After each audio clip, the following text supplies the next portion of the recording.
Hello and welcome to study 24 HR। तो स्वागत है एक बार फिर से आप सभी का हमारे करंट अफेयर्स के सेशन में। तो करंट अफेयर्स के हम सेशन में डिस्कस कर रहे थे लास्ट टाइम 16 जुलाई से 22 जुलाई तक का करंट अफेयर्स। तो हमने बहुत सारा कुछ डिस्कस कर लिया था, अभी बहुत सारा कुछ डिस्कस करना बाकी है ना। तो चलिए हम लोग बिना देर किए शुरू करते हैं, ठीक है। तो आरबीआई यानी कि रिजर्व बैंक ऑफ इंडिया है ना, इसको हिंदी में कहते हैं भारतीय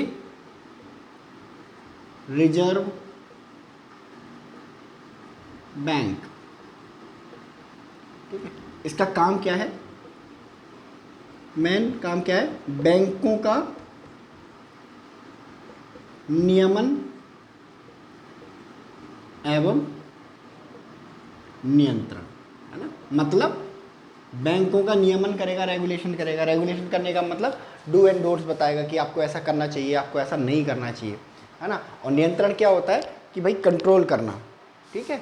किसमें से डोंट होते हैं, डोंट डू दिस वाली फीलिंग देता है ये, है ना। तो अब ये नियमन और नियंत्रण करने के लिए, है ना, अगर मैंने आपसे कह दिया कि जाओ किसी का नियमन और नियंत्रण कर लो, कर लोगे क्या? कुछ टूल होने चाहिए ना, कुछ पावर होनी चाहिए, है ना। किसी को कंट्रोल करने के लिए, किसी को रेगुलेट करने के लिए, तो वही पावर्स होती है आरबीआई के पास, ठीक है। आरबीआई क्या कहता है कि भाई पहले तो आप एक सर्टेन रूल्स, है ना, नियम जारी करेगा कि देखो सारे बैंकों को ये नियम फॉलो करना है, ठीक है ना। और ये नियम फॉलो नहीं करना है तो डू एंड डोंट्स बता देगा। अगर कोई बैंक उन नियम्स को फॉलो नहीं करता है, ठीक है, और आरबीआई पहली बार ऐसा पकड़ता है ना, तो आरबीआई क्या करेगा, पेनल्टी लगाएगा,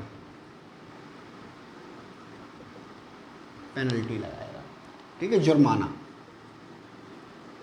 लगाएगा, ठीक है। और फिर अगर दूसरी बार वो सेम काम करते हुए पकड़ा जाता है तो क्या करा जाएगा, उसका लाइसेंस को क्या कर दिया जाएगा, लाइसेंस सस्पेंड कर दिया जाएगा, है ना, कुछ दिनों के लिए बैंकिंग ऑपरेशन बंद, ठीक है। और अगर लाइसेंस कैंसिल करने के बाद भी अगर बैंक शुरू होता है और वो कंटिन्यू जारी रखता है अपनी उन कमियों को, तो उसका जो लाइसेंस है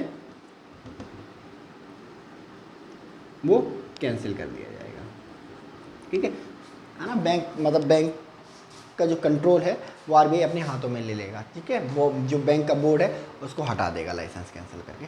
तो इस तरह के टूल अपनाता है, ठीक है। तो अभी हाल ही में रिजर्व बैंक ऑफ इंडिया ने क्या किया कि भाई एक बैंक है ना, वो नियम फॉलो नहीं कर रहा था, ठीक है। और नियम क्या था, अनसफिशिएंट कैपिटल का, है ना। तो जैसे आरबीआई का एक नियम कहता है कि सारे बैंकों को अपना सारा पैसा उधारी पे नहीं दे देना चाहिए जो डिपॉजिट में आया, कुछ पैसा अपने पास बचा के रखना चाहिए, ठीक है, ताकि ज़रूरत पड़ने पर काम आए। मान लो ग्राहक मांगने आ जाए तो दे दो, ठीक है। तो यही बैंक, ठीक है, वो जो कैपिटल है जो बचा के रखनी पड़ती है अपने पास, वो बचा के नहीं रख रहा था। इस वजह से आरबीआई ने क्या करा है, उसका लाइसेंस कैंसिल कर दिया है, ठीक है। तो कौन सी बैंक है, हाल ही में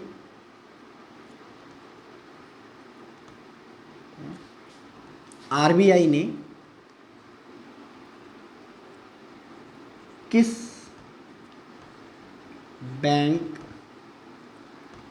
का लाइसेंस निरस्त कर दिया है,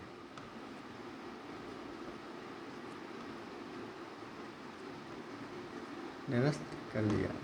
तो कौन सा बैंक है जिसका लाइसेंस अभी हाल ही में निरस्त कर दिया गया है, ठीक है। इसका नाम है यूनाइटेड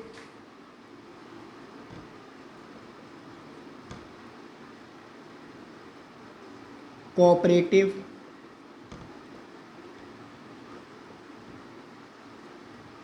बैंक लिमिटेड, ठीक है। इसका लाइसेंस क्या किया है, आरबीआई ने कैंसिल कर दिया है। और यूनाइटेड कोऑपरेटिव बैंक लिमिटेड ये कहाँ की बैंक है, ये बैंक है बिजनौर की, ठीक है। और बिजनौर कहाँ है, उत्तर प्रदेश का एक जिला है, ठीक है, उत्तर प्रदेश का एक जिला है जहाँ, है ना, ये बैंक काम करता है। तो आरबीआई ने हाल ही में इसका लाइसेंस क्या कर दिया है, कैंसिल कर दिया है, ठीक है। चलिए नेक्स्ट, इंडिया मोबाइल कांग्रेस, ठीक है। इंडिया मोबाइल कांग्रेस क्या होती है? कांग्रेस का मतलब कांग्रेस पार्टी नहीं होता है ना, कांग्रेस का मतलब होता है गैदरिंग, ठीक है। गैदरिंग मतलब बहुत सारे लोगों का एक साथ इकट्ठे हो जाना, ठीक है। अब इकट्ठे हो जाना तो ऐसे तो कई जगह जाओगे मार्केट प्लेस में भीड़ मिलेगी आपको, तो क्या वो कांग्रेस हो जाएगी? नहीं, एक पर्पज के लिए इकट्ठे हो जाना। अगर कोई है ना, एक नंबर ऑफ पीपल है ना, बहुत सारे लोग किसी एक पर्पज को है ना डिस्कस करने के लिए है ना एक साथ इकट्ठे हो जाते हैं, तो उसी को कहा जाता है कांग्रेस। तो यही है India mobile Congress. India mobile Congress में क्या है, मोबाइल की जब बात करी जाती है तो डिजिटल टेक्नोलॉजी की बात करी जाती है, तो इंडिया डिजिटल टेक्नोलॉजी कॉन्फ्रेंस कह सकते हैं। तो इसमें वो लोग इकट्ठे होते हैं, ठीक है, जो इंडिया की जो डिजिटल टेक्नोलॉजी है उसको बेहतर बनाना चाहते हैं, ठीक है, जो इनोवेशन है उसको लेके आना चाहते हैं, है ना। विदेशी भी बुलाए जाते हैं ताकि वो डिजिटल इंडिया की जो ग्रोथ है ना, उसको रफ्तार दे सके। तो हाल ही में जो इंडिया मोबाइल कांग्रेस है वो कहाँ पर आयोजित की गई थी?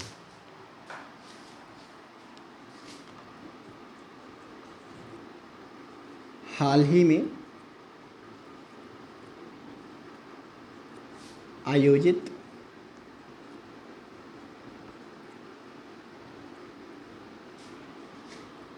इंडिया इंडिया मोबाइल कांग्रेस का आयोजन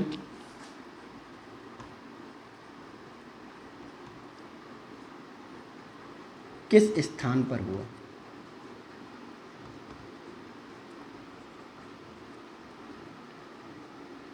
ठीक है, तो ये स्थान है प्रगति मैदान।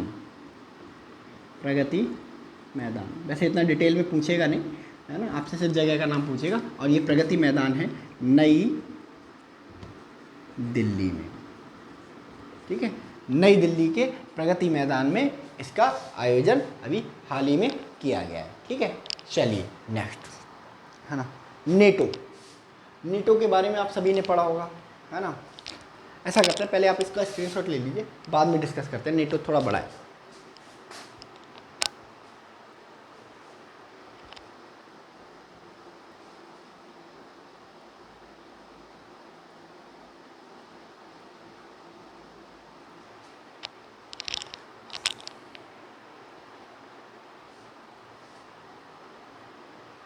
चलिए,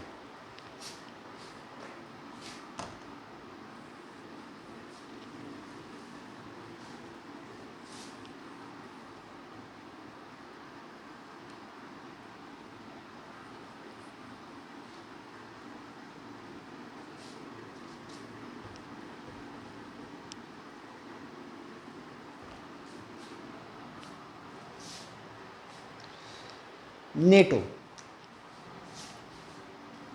नेटो की जब हम बात करते हैं, ठीक है, तो इसका फुल फॉर्म होता है N for north, A for Atlantic, North Atlantic, T for treaty, ठीक है, O for organisation, North Atlantic Treaty Organisation, ठीक है। और ये एक ग्रुप है, ठीक है, जो बना था ESTD 1949 में। 1949 में इस ग्रुप को बनाया गया था, ठीक है। तो जो अटलांटिक, नॉर्थ अटलांटिक में रहने वाले जो ओस पास के कंट्री हैं, ठीक है, उन्होंने मिलकर इस ग्रुप को बनाया था। इसी वजह से इसको क्या बोला जाता है, North Atlantic Treaty Organisation. America शामिल था, इस वजह से भी इसको नॉर्थ अटलांटिक कर दिया गया, वरना तो ये यूरोपियन अटलांटिक ट्रीटी हो जाने थी, है ना। तो इस नेटो को बनाया गया था USSR को रोकने के लिए, ठीक है, टू स्टॉप। पर्पज क्या था, टू स्टॉप उस समय का USSR, जो आज क्या है, रशिया है, रशिया है, ठीक है। रशिया को रोकने के लिए बनाया गया था, है ना। बाद में क्या हुआ, जो USSR टूट गया, रशिया बन गया, 15 देश अलग हो गए, है ना। उसके बाद क्या हुआ कि उसके बाद भी ये नेटो नहीं रुका, ठीक है। इसने अपना एक्सपेंशन, ये USSR के एक्सपेंशन के लिए बना था और खुद का एक्सपेंशन करने लगा, ठीक है। तो यूरोप के, वेस्टर्न यूरोप के जो कंट्री हैं उनको अप्रोच कर रहा था, तब तक ठीक था मामला, ठीक है। बट जब इसने उन्हीं कंट्रीज़ को अप्रोच करना शुरू करा जो ऑलरेडी USSR से टूट कर अलग हुए थे, है ना, तब प्रॉब्लम शुरू हुई रशिया के साथ में। एक कंट्री निकल के आया यूक्रेन, उसने बोला हम ज्वाइन करने जा रहे हैं नेटो ना, तो रशिया ने बोला कि नहीं आप नहीं कर सकते हो, ठीक है, क्योंकि रशिया का एक जो नेटो का एक क्लॉज है ये भी कहता है कि जब आप किसी नेटो कंट्री के जब नेटो ऑर्गेनाइजेशन के जब आप मेंबर बन जाते हो तो अमेरिका को ये अथॉरिटी मिल जाती है कि वो आपके यहाँ पे जो न्यूक्लियर बम हैं उनको डिप्लॉय कर दे, ठीक है। तो रशिया कभी ये नहीं चाहेगा कि भाई, रशिया कभी ये नहीं चाहेगा कि उसके दरवाजे पे, है ना, उसके दरवाजे पे क्या हो, कोई आके बैठ जाए। तो रशिया को लगा कि भाई यार यूक्रेन अगर नेटो में शामिल हो गया तो अमेरिका तो बिल्कुल सर पे आके बैठ जाएगा, है ना। जिस वॉर को दूर भेजने के लिए, जिस अमेरिका को दूर रखने के लिए, है ना, इतना कुछ किया, है ना, वॉर्सो पैक्ट बनाया, यूएसएसआर को और मजबूत किया, ठीक है, और वो सब करा धरा किस में मिल जाएगा, मिट्टी में मिल जाएगा, है ना। तो यूक्रेन को फाइनली बहुत समझाया जाता है रूस के द्वारा, बट नहीं मानता है ना। तो फाइनली रूस यूक्रेन पे अटैक कर देता है और आज भी वो जंग जो है जारी है ना। तो उसी वॉर को डिस्कस करने के लिए अभी हाल ही में नेटो की एक मीटिंग, है ना, वो ऑर्गेनाइज की गई, ठीक है। तो किस कंट्री में वो ऑर्गेनाइज की गई, ठीक है,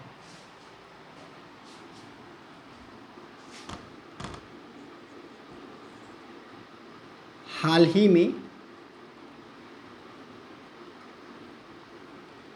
संपन्न नेटो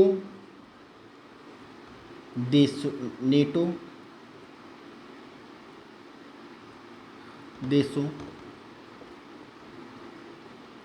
की बैठक का आयोजन कहाँ हुआ,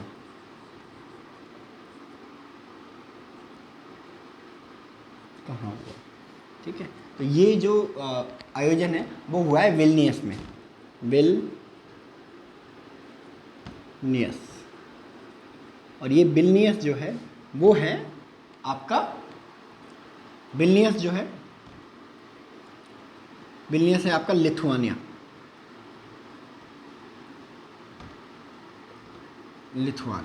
ठीक है। लिथुआना एक कंट्री है ना, जो यूएसएसआर से टूट के अलग हुआ था, बिल्कुल वेस्टर्न यूरोप, वेस्टर्न रशिया के पार्ट में पाया जाता है ना। तो लिथुआनिया की कैपिटल विल्नियस में हुआ, है ना।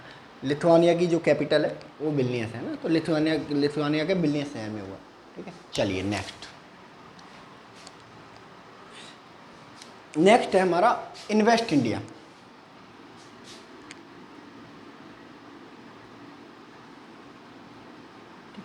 नेक्स्ट है हमारा इन्वेस्ट इंडिया।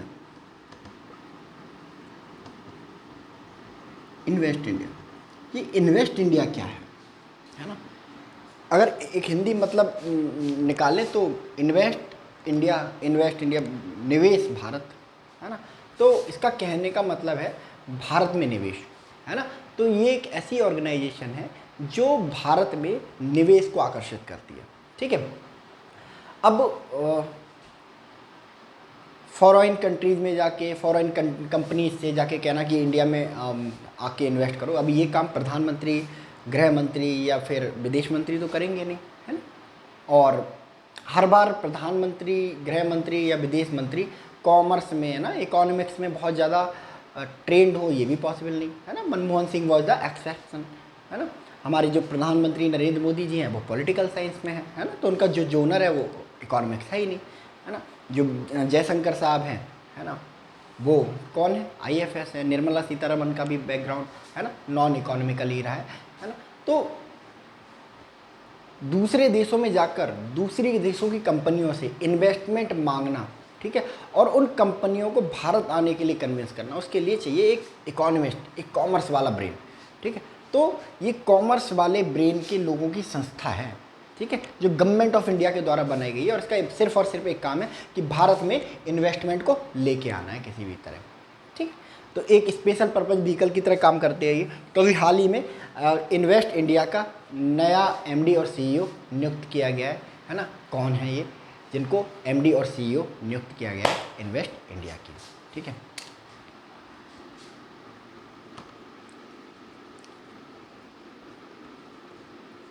हाल ही में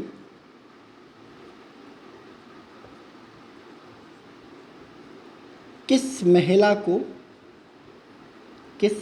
को इन्वेस्ट इंडिया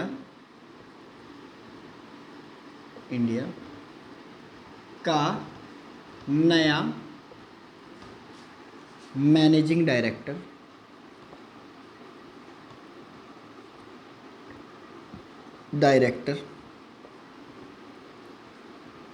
एवं मुख्य कार्यकारी अधिकारी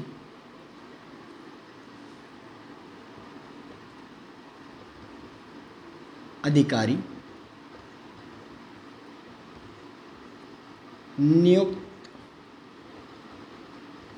किया गया है।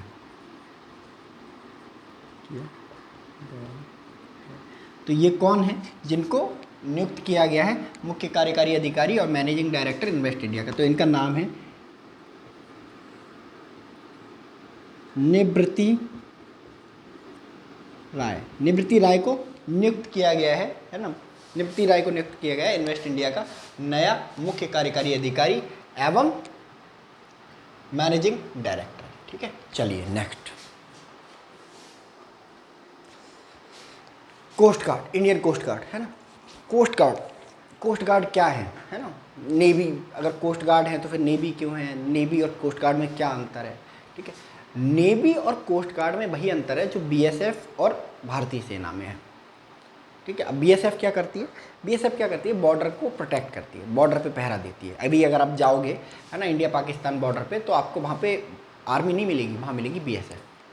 ठीक है, सेम अगर आप अभी समंदर में जाओगे तो हाँ नेवी मिल सकती है, क्योंकि नेवी जो क्या है इंस्ट्रूमेंट ड्रिवन एक फोर्स है ना, यानी कि जो मशीनों से ड्रिवन फोर्स है, मतलब जहाज, सबमरीन, एयरक्राफ्ट कैरियर, इनको समय समय पर चलाने की आवश्यकता होती है। बट मेजरली आपको कौन मिलेगा? इंडियन कोस्ट गार्ड मिलेगा।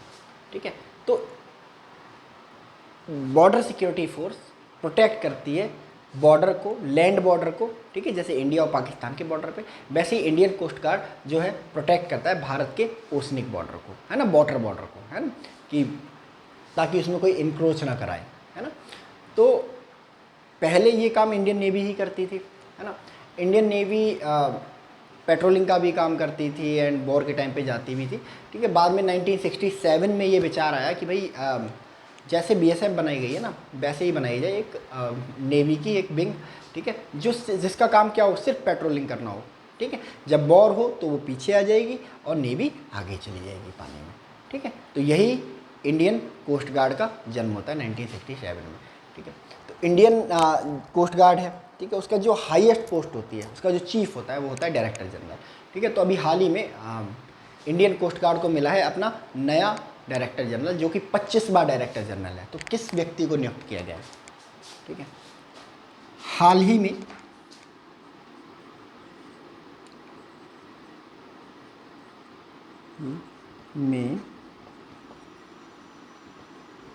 किस व्यक्ति को भारतीय तटरक्षक बल का प्रमुख नियुक्त किया गया है।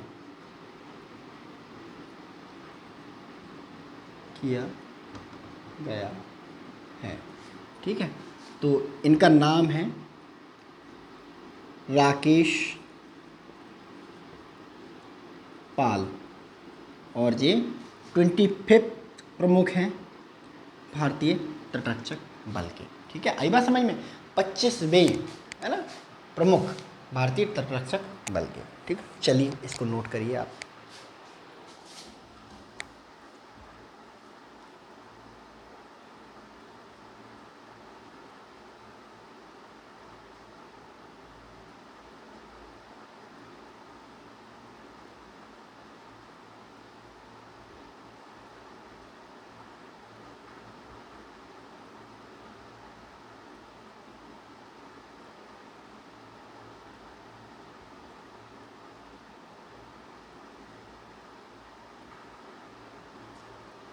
चलिए नेक्स्ट।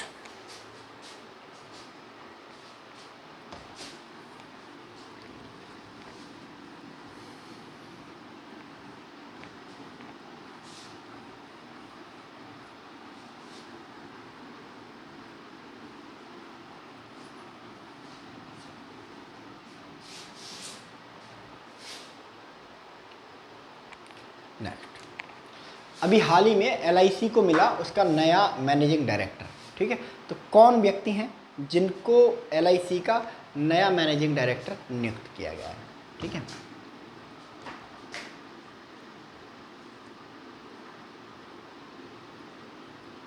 हाल ही में किस व्यक्ति को एलआईसी का मैनेजिंग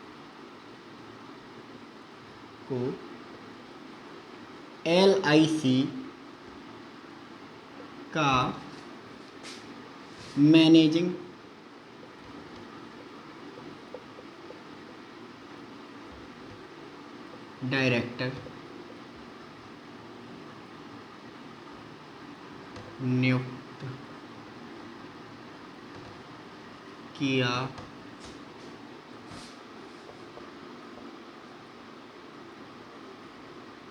हाल ही में किस व्यक्ति को एलआईसी का मैनेजिंग डायरेक्टर नियुक्त किया गया है?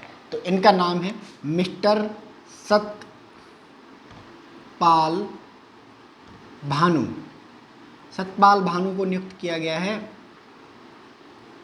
मैनेजिंग डायरेक्टर ऑफ, है ना, managing director of LIC, life insurance corporation का। ठीक है, याद रखेंगे इसे। चलिए, अभी देश में आज़ादी का अमृत महोत्सव चल रहा था, है ना, और इसी की तर्ज पे सारे डिपार्टमेंट ने अपने अपने तरीके से अमृत महोत्सव को मनाया। ठीक है, इसी मौके पर जो इंडियन रेलवे है उसके द्वारा जारी की गई Amrit Bharat station scheme, ABSS। ठीक है, तो सदर्न रेलवे ने, दक्षिण रेलवे ने कुछ रेलवे स्टेशनों को गोद लिया, क्योंकि अमृत भारत स्टेशन स्कीम के अंदर, है ना, ऐसे रेलवे स्टेशनों को लिया जाना था जिनको अंतर्राष्ट्रीय मानकों के अनुरूप, है ना, विकसित किया जा सके। तो दक्षिण रेलवे ने कितने स्टेशनों का चुनाव किया इसके लिए? ठीक है,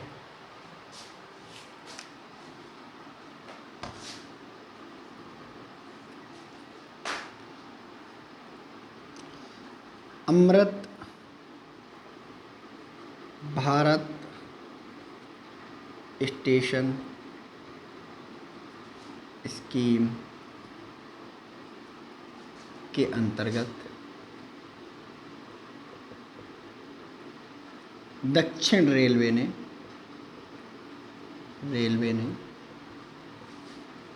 कितने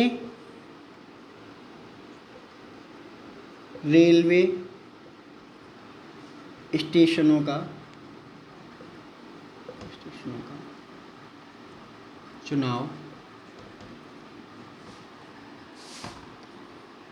किया है?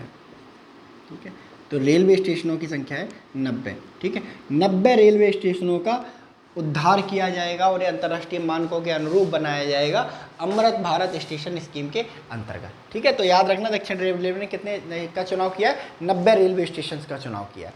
ठीक है, चलिए, आवास न्याय योजना। ठीक है,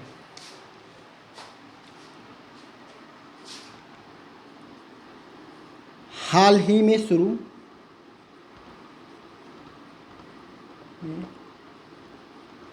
शुरू की गई आवास न्याय योजना, हाल ही में शुरू की गई आवास न्याय योजना किस राज्य से संबंधित है?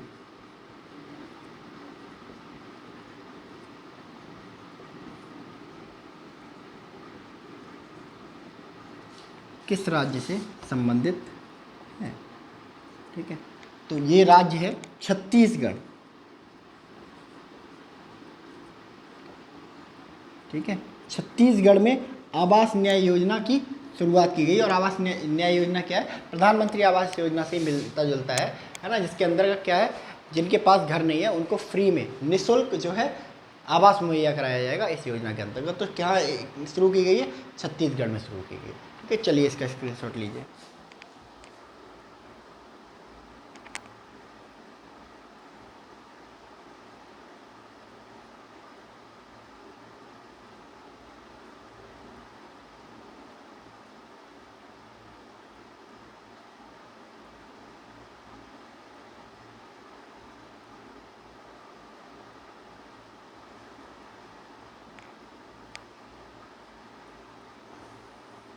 चलिए नेक्स्ट।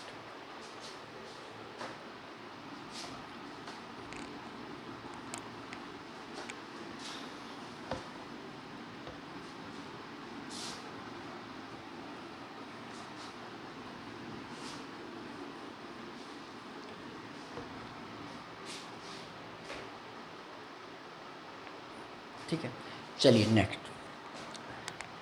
हाल ही में हुए विंबलडन ओपन किससे संबंधित है? टेनिस से संबंधित है ना। तो वुमेन सिंगल का खिताब किसने जीता है? ठीक है,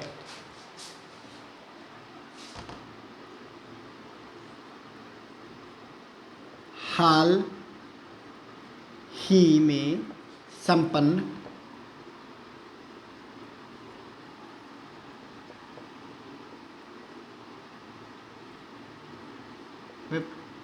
लंदन ओपन 2023, ठीक है, महिला एकल का खिताब किसने जीता है?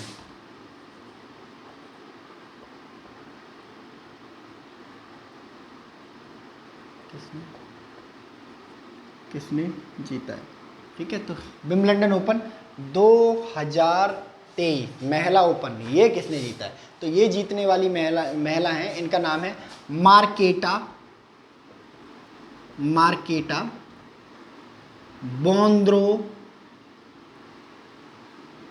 बोंद्रोसवा। मार्केटा बोंद्रोसवा,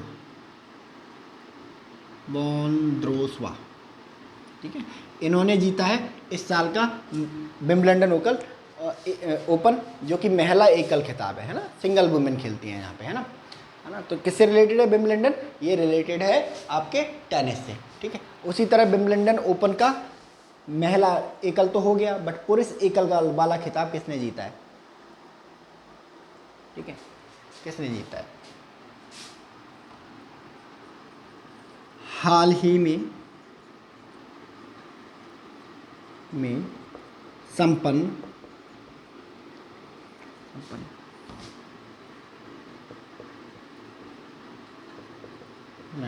विंबलडन ओपन 2023 पुरुष एकल का खिताब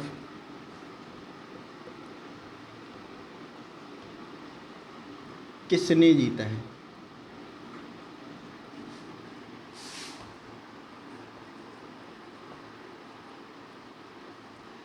ठीक है, तो इनका नाम है कार्लोस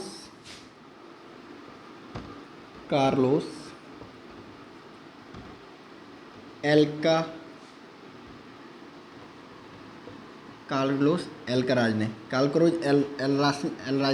जीता है विंबलडन ओपन पुरुष एकल का खिताब।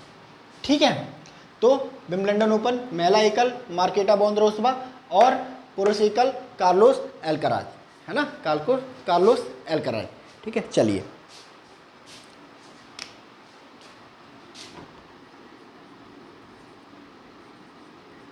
हाल ही में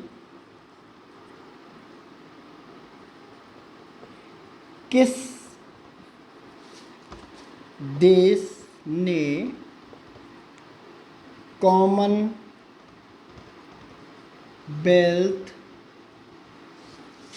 गेम्स 2026 की मेजबानी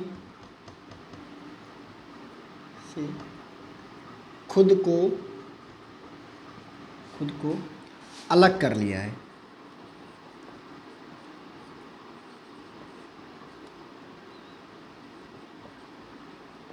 अलग कर लिया है, तो कौन सा देश है जिसने कॉमनवेल्थ गेम 2026 की मेजबानी से खुद को अलग कर लिया? होस्ट करने वाला था ये देश, बट अब इस देश ने कहा नहीं, हमें नहीं करना है, बजट नहीं है हमारे पास। तो ये जो देश है वो है ऑस्ट्रेलिया।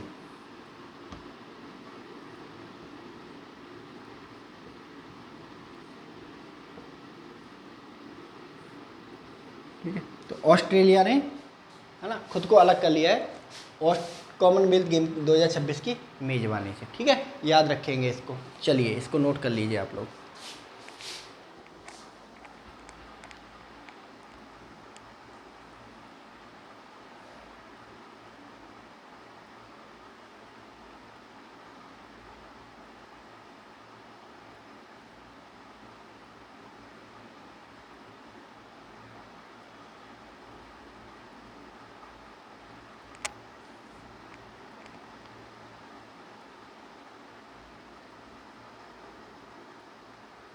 चलिए नेक्स्ट।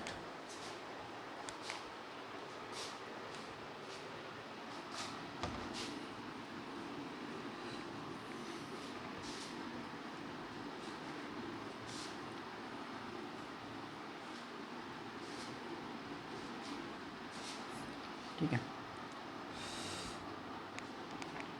तो एक चीज़ आपको पता ही होगी कि इस साल जो फीफा वीमेन वर्ल्ड कप है वो कहाँ आयोजित होने वाला है। ठीक है, तो ऑफ कोर्स इंडिया में आयोजित होने वाला है, तभी हम बात कर रहे हैं। ठीक है, तो जब फीफा वर्ल्ड कप होगा देश में तो स्टेडियम भी तैयार होंगे, कुछ ऑर्डर्स भी दिए जाएंगे, है ना, सिक्योरिटी भी होगी। एंड सबसे मोस्ट इम्पॉर्टेंट चीज़ है ना, सारे लोग स्टेडियम में आके नहीं देख सकते ना, कुछ लोग अपने घरों पे एंजॉय करेंगे। घरों पे एंजॉय करने के लिए क्या चाहिए? टीवी चाहिए। टीवी चाहिए, है ना, टीवी के लिए क्या चाहिए भाई? एक डिश चाहिए। डिश क्या चाहिए? एक चैनल होना चाहिए, है ना, जिस पर वो प्रसारित हो सके। ठीक है, तो अभी हाल ही में राइट्स बेचे गए, प्रसारण के राइट। ठीक है, तो किस चैनल ने खरीदे हैं FIFA world cup, FIFA women world cup 2023 के, है ना, टेलीविज़न राइट?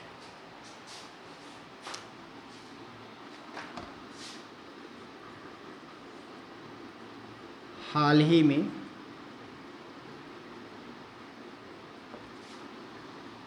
किस न्यूज़ चैनल ने, किस न्यूज़ चैनल ने, हाल ही में किस न्यूज़ चैनल ने, हाल ही में किस न्यूज़ चैनल ने भारत में आयोजित होने वाले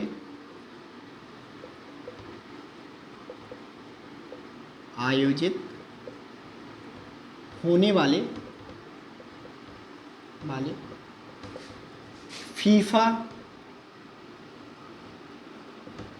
वुमेन वर्ल्ड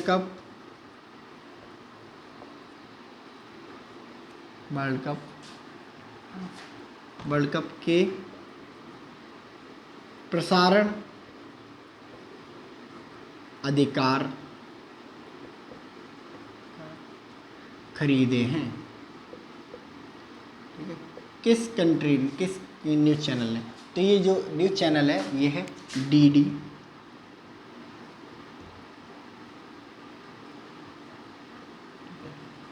स्पोर्ट ने प्रसारण राइट खरीदे हैं। ठीक है, डीडी स्पोर्ट ने किसके प्रसारण राइट खरीदे हैं? फीफा वुमेन वर्ल्ड कप के। ठीक है, चलिए नेक्स्ट। फीफा सब तरफ चल रहा है फीफा, है ना, जब से अर्जेंटीना ने वर्ल्ड कप जीता है तो फीफा ने अभी जारी करी अपनी रैंकिंग। ठीक है, तो फीफा की रैंकिंग में इस बार ज़बरदस्त उछाल मारा है इंडिया ने। ठीक है, और वो आ गई है 100 के अंदर।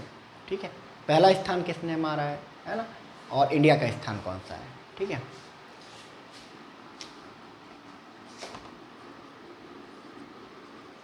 हाल ही में जारी की गई फीफा रैंकिंग में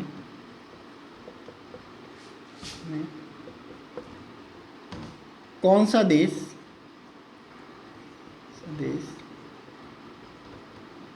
प्रथम स्थान पर है?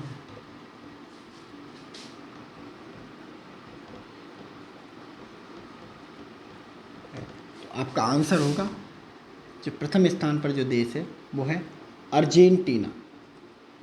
ठीक है, अर्जेंटीना वही देश है जिसने पिछले साल जो फीफा वर्ल्ड कप हुआ था उसको जीता था। ठीक है, तो फीफा रैंकिंग में कौन सा देश नंबर 1 पर है? अर्जेंटीना। ठीक है, भारत की रैंकिंग क्या है? हाल ही में जारी की गई फीफा रैंकिंग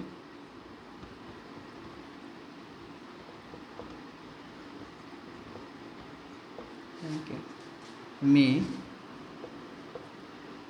भारत का स्थान है। ठीक है, तो भारत का जो स्थान है वो है 99, 100 के अंडर आ चुका है। ठीक है, तो पहली रैंकिंग अर्जेंटीना की, भारत का स्थान है ना 99 है ना। और फीमेल वर्ल्ड कप के जो प्रसारण अधिकार हैं वो किसने खरीदे? वो डीडी स्पोर्ट ने खरीदे। चलो इसका स्क्रीनशॉट ले लो आप लोग।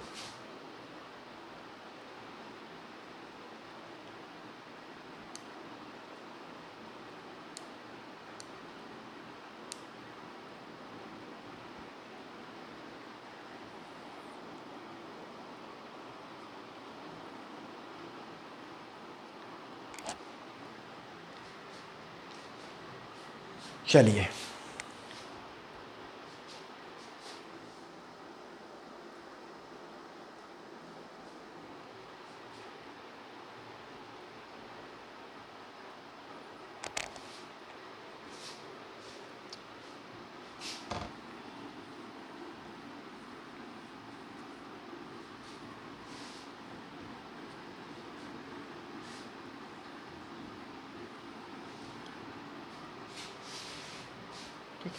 तो अभी हाल ही में एक बैडमिंटन का मैच हो रहा था, और बैडमिंटन में क्या होता है, एक स्मैश जोर से शॉट मारा जाता है। ठीक है, तो अभी एक भारतीय प्लेयर, उन्होंने क्या किया कि जो वर्ल्ड रिकॉर्ड है फास्टेस्ट हिट का, ठीक है, जो कि है लगभग 565 किलोमीटर पर आवर, ठीक है, उसको ब्रेक कर दिया।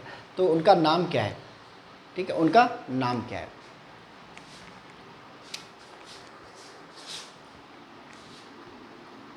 हाल ही में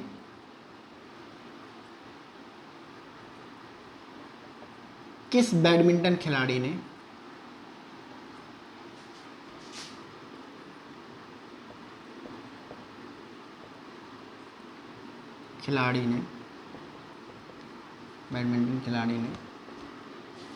हाल ही में किस बैडमिंटन खिलाड़ी ने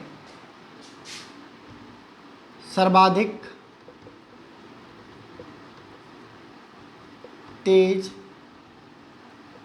हिट का रिकॉर्ड तोड़ा है? ठीक है, तो कौन है वो खिलाड़ी, बैडमिंटन खिलाड़ी, जिन्होंने हाल ही में जो रिकॉर्ड है वो तोड़ दिया है? ठीक है, तो इनका नाम है स्वास्तिक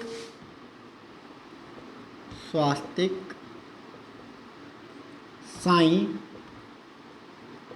राज रैंकी रेड्डी। ठीक है, तो स्वास्तिक साई राज रैंकिंग रेड्डी ने, ठीक है, ऐसे बैडमिंटन खिलाड़ी बने हैं जिन्होंने वर्ल्ड रिकॉर्ड को भी तोड़ दिया है। 565 की जो गति से आती हुई है ना, जो कॉक है ना, उसको उससे भी ज़्यादा तेज गति से फेंककर जो वर्ल्ड रिकॉर्ड है उसको तोड़ दिया है। ठीक है, तो इनका नाम है स्वास्तिक साई राज रैंकी रेड्डी।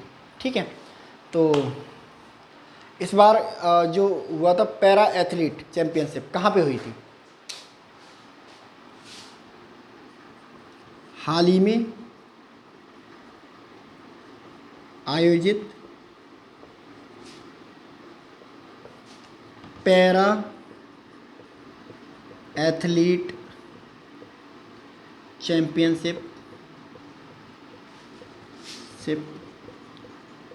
का आयोजन कहाँ हुआ था? ठीक है, तो ये जगह है पेरिस। ठीक है, पेरिस है जहाँ पैरा एथलीट चैंपियनशिप का अभी हाल ही में क्या किया गया, आयोजन किया गया। ठीक है, तो ये 16 से 22 जुलाई तक का करंट अफेयर अभी थोड़ा सा इसमें रह गया है ना, उसको हम लोग डिस्कस करेंगे नेक्स्ट सेशन में। तो अब अभी इस सेशन में हम लोग इतना ही रखते हैं। ठीक है, तो आप लोग अपना ध्यान रखिए, मिलते हैं नेक्स्ट सेशन में। Thank you so much.